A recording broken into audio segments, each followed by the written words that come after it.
Welcome to the Genius Factory. Enjoy the video. In this video, I will explain how to use ashwagandha powder for hair growth. Ashwagandha is an ancient herb known for its adaptogenic properties, which means it helps your body manage stress. Stress is a significant factor in hair loss, so by reducing it, ashwagandha can indirectly promote healthier hair. It also contains antioxidants and amino acids that directly nourish your scalp and strengthen hair from the roots, encouraging robust growth. Let's dive into how you can easily incorporate it into your routine. Preparing your ashwagandha hair mask is simple. Start by taking 1 to 2 tablespoons of ashwagandha powder. You can mix this with a carrier oil like coconut or jojoba oil, or simply use water to form a paste.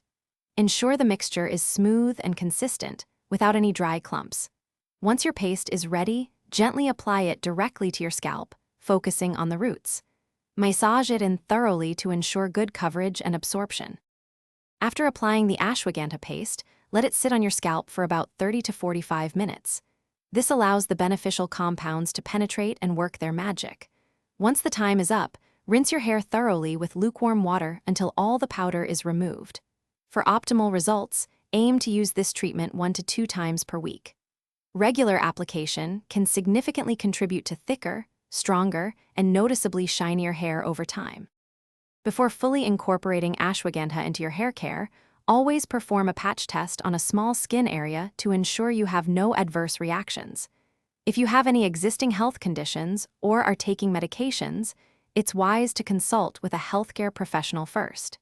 Consistency is key for seeing results, so be patient and stick with your routine. Also, for those looking to improve their financial well-being, check the description for a link to a book that can truly change how you think about money, along with other great deals. Thanks for watching. Thanks for watching. If you found this helpful, don't forget to like and subscribe.